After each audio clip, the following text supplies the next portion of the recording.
Episode 6, 季節の移り目ですね. The season is changing.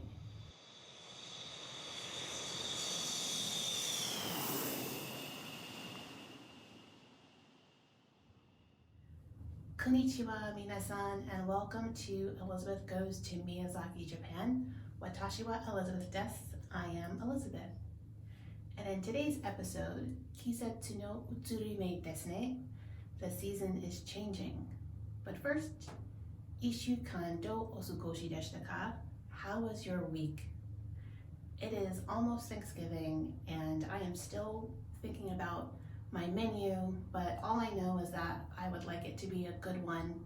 It's the first Thanksgiving since the pandemic started, and so I don't know, this is the first time we're having the holiday season, and I just hope that to keep it simple, but to keep it nice, and if you can spend it with your family, I hope that you are able to, or close friends as well.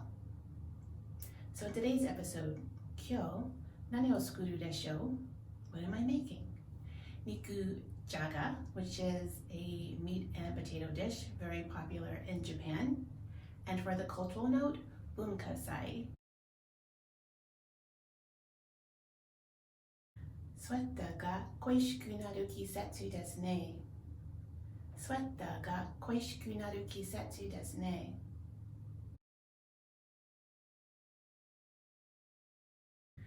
私はクッキーと温かい紅茶が恋しくなります。私はクッキーと温かい紅茶が恋しくなります。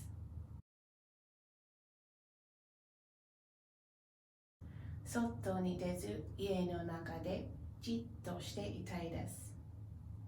外に出ず家の中でじっとしていたいです。春になるまで冬眠していたいです。春になるまで冬眠していたいです。Happy Thanksgiving! さて、お腹も空いてきましたので、何か作りましょう。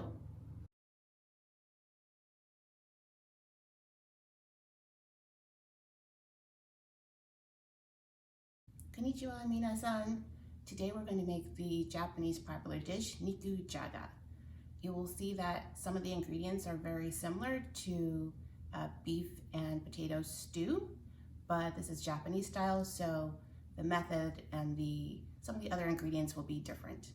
So what you will need: potatoes, onions, carrots, our snow peas, shirataki noodles, dashi. We have thinly sliced ribeye beef, mirin, sake, sugar, honey, and soy sauce. We're going to start with cutting our potatoes. So for our ingredients, you need to make sure your potatoes and your carrots are peeled before you start. So for the potato, we're not just going to cut them, the pieces into big chunks. There's a little bit of a technique. So cut, cut, cut, cut. So they're almost in a wedge shape, and they have these, edges, and what you want to do is smooth them out.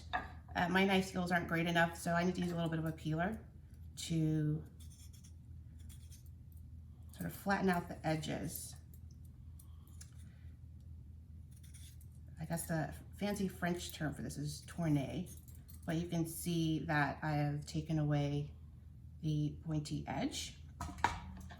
And it's important in this dish to remove that because we don't want the potatoes to break down too much. This is not, as I said, a typical stew, so we don't want all of that. We don't want to thicken this. So removing the edges stops the potato from breaking down so easily. The potatoes are all done, and I have put them into a bowl with water. This is first to obviously keep the color, keep them from turning brown, but also help remove some of the starch from the potato. So now we're going to move on to the carrot and the onions. So the carrots are cut in a similar way, in sort of a wedge shape. So just take this part off here. So cut at an angle like that.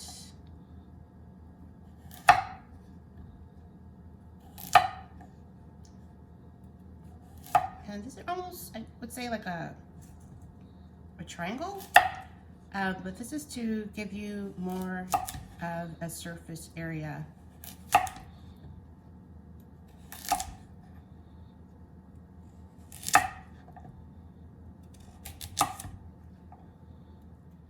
The carrots are done, and now we're going to get going with the onion. So, I cut off the stem end, and you have this left, and you're basically going to cut this into wedges, a little bit easier than cutting the potato and the carrots. So just like that, into the bowl with the carrots. Again, cut off the end, wedge, wedge, wedge, and wedge. With our shirataki noodles, and we need to rinse and drain them. So let me just do that over here first.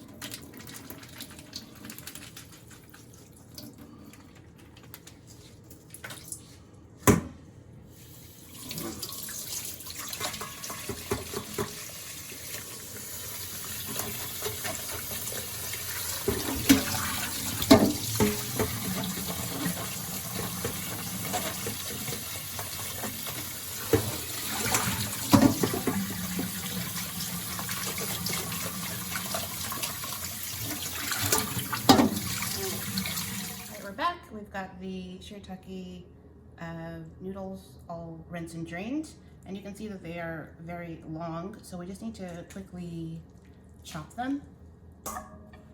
Nothing fancy, just chop, chop. We are at the stove, and it is time to start our cooking. So you need a large pot for this, and add our oil first, and we're going to start with sauteing our onion and our carrots. But as much as I call this a saute, it's also really sweating the vegetables. We're not looking to get any color here, so that's just important to remember. We're releasing the flavor, but not trying to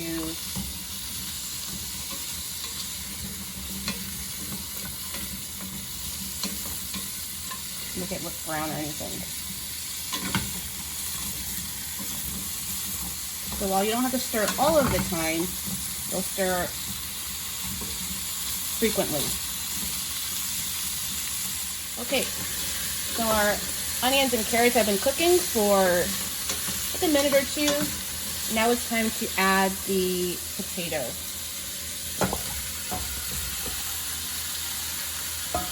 Just like that.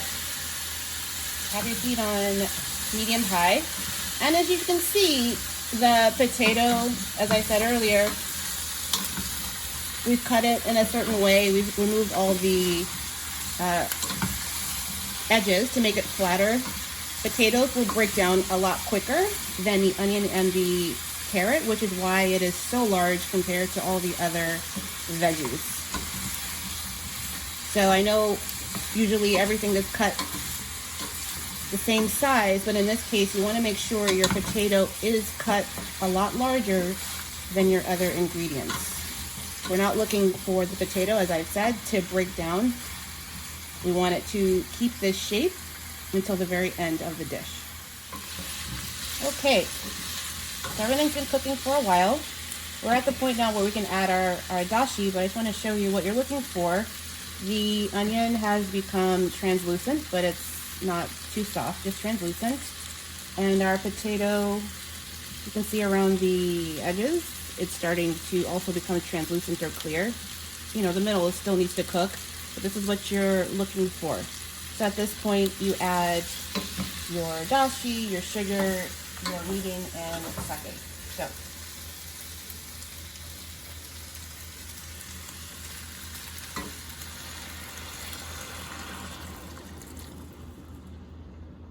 So this is, I know it doesn't look right, like shouldn't we be covering everything? But again, this is a meat and potato dish, not necessarily a stew.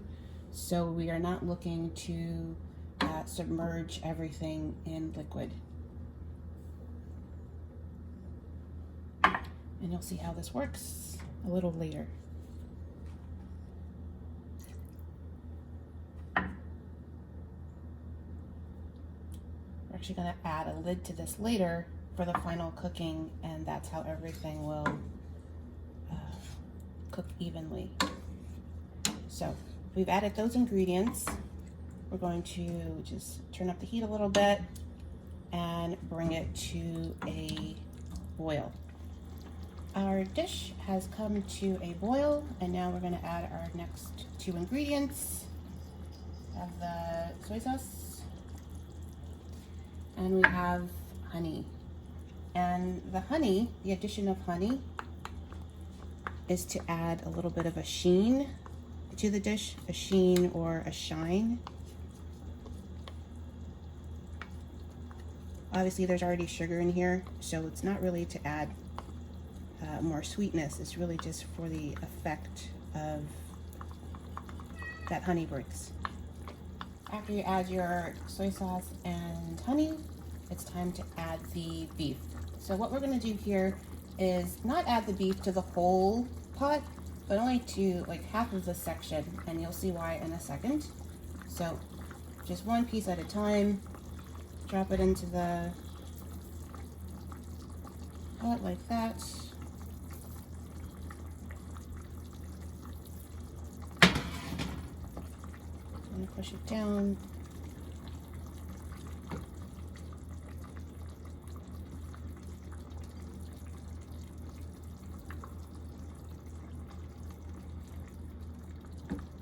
All of the beef has been added. All right, just push it down. And now what I want you to see, and this is why you only want to put the beef in part of your pot, you can see all of this sort of scum or foam that's risen to the top. So you want to skim that off. So have like a little ladle and a bowl, and just start to skim.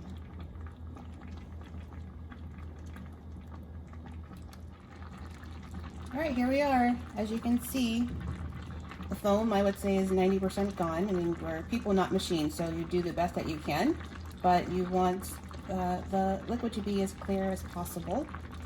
Okay, so our last ingredient is the shirataki noodles, and you're going to put that again in its own little area. So our beef is over here, so we're going to put our noodles over here. Just push it down so it's in our liquid like this. All of our ingredients are in, and we are ready to let this sit and cook. Remember, our potatoes need to cook more, but what we're not going to do is just put a lid on our pot like this. We're actually going to put, I would call it a drop lid, where we're making using foil, or you can buy a lid that sits exactly on top of the dish. But what we're going to do is just put a few holes using the chopstick to release the steam.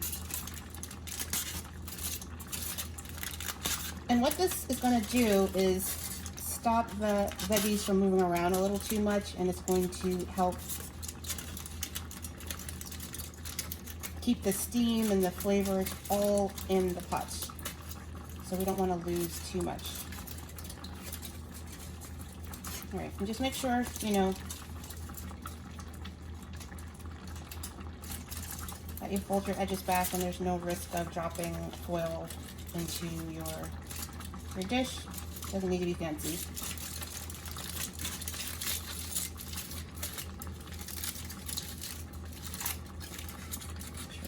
Like that.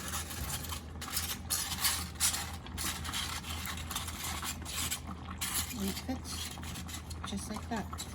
This nimono, or simmered dish, has a very traditional flavor profile of sweet and savory.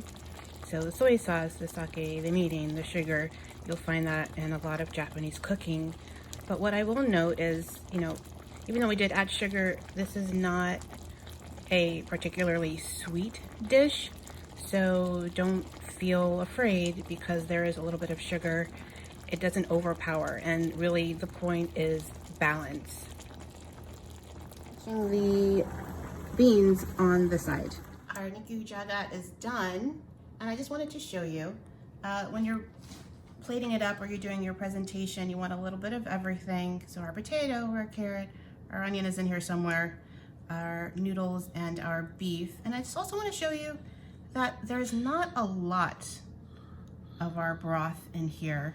It's just a little bit to be eaten along with our vegetables and our meat, but it's not a soup heavy dish. This is a simmered dish. It's a comfort food. It's also traditionally used as sort of the first dish that you make for your significant other to sort of show off your skills. So I think this is just a great dish to have year round, but especially now as the temperature is getting cooler and cooler, to have this very comforting dish. Students from elementary school all the way up to college or university all participate in school festivals called bunkasai or gakuensai. And this sort of event is a chance for students to show off what they're learning, what they're doing, what talents they have. And it is also open to the public, so the public can also see what the students are doing and to also check out what the schools are like. So if you've ever watched a live action anime or read a manga that is situated around a school setting, usually there's a cultural festival component, and there'll be things like a maid cafe. So students will have a cafe that they run with food that they've made and tea and coffee, and they serve the public, and it's a chance to make some money. And then different clubs will put on demonstrations. So like the archery club will put on an archery demonstration, or the tea ceremony club will put on a tea ceremony, dancing club will put on a dancing. So you get the idea. But for younger students, it is a chance to also represent their school and to sort of show off to the community how the school is doing. And for university, it also gives a chance for graduates to come back and maybe participate in the festival. So if a famous actor, for instance, graduated from that university, they would come back, and during the cultural festival, they might help put on a performance, for example, or like a famous musician would come back and put on a concert. So this cultural festival is really important to the school culture. And that was the show. I hope you enjoyed it.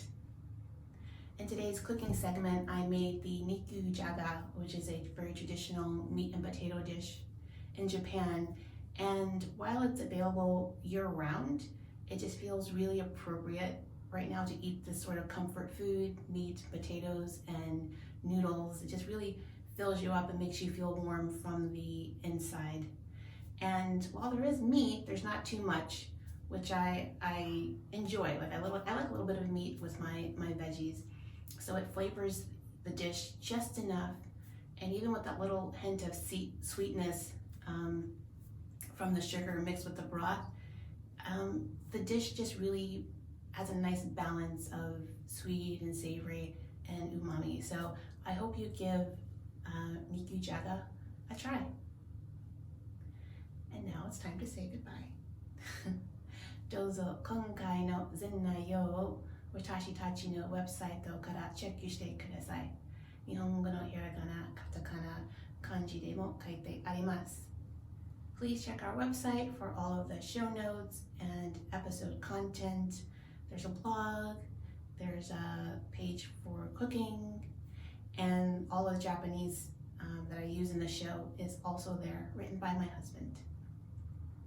次回のお知らせが届きますので、登録をよろしくお願いします。Please subscribe to receive notifications for future episodes. ご覧いただきありがとうございます。Thank you for watching.